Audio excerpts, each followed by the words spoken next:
When my parents worked hard for a better future in a small rented flat in the city. I was very young and lived together with my grandparents in a big countryside yard. Hi, I'm Xiao Ling. Let's travel back in time to my childhood.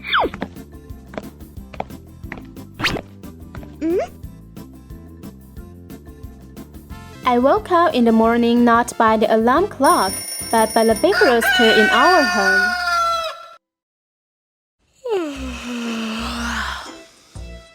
I brushed my teeth and washed my face with the natural well water that my grandparents fetched.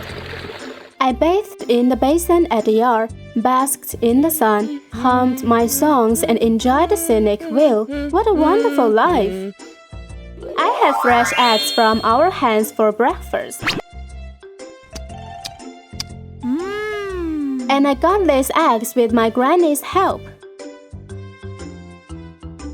I scattered the rice and all the hens flocked to me.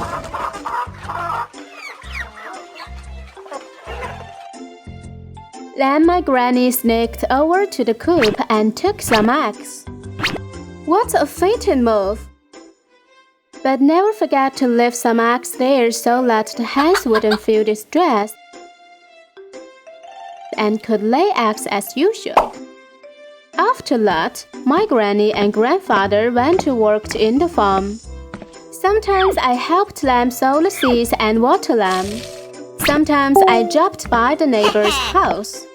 The neighbor's doors were always open, so I didn't need to knock on them. I just needed to shout loudly, "I'm coming!" And everyone knew it's Xiao Ling.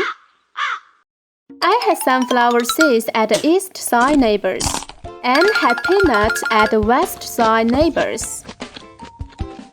When I was hungry, I had fragrant and tasty rice at home. If I couldn't finish my food, I would give my leftover to our dog, Wang Cai. After lunch and a short nap, my granny sat on the wooden stool, fanned her hand fan, and watched the Chinese opera show. I imitated the opera actors on TV, and my grandfather dabbed happily. After I finished my act, my granny took me to pick up some peaches. At dusk, my grandfather took me to fish. There were lots of animals in the village. I could find ducking chickens, quaking ducks, grunting pigs, and mooing cows. Every day I counted the animals, but every time the number was different. So I asked my granny, "Granny, why there were fewer chickens, ducks, pigs, and cows in our house? They didn't find their way back home?" My granny stroked my head gently and said, "You will get to know it when you grow up." She looked at my grandfather and he turned to the boiled chicken slices, savory duck, roasted suckling pig, and smoked beef on the table, speaking nothing.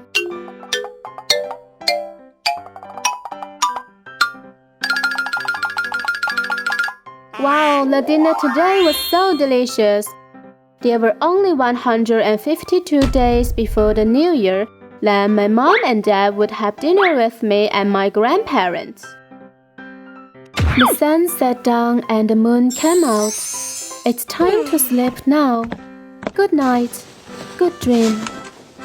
Oh, my mom removed my quilt, saying rise and shine.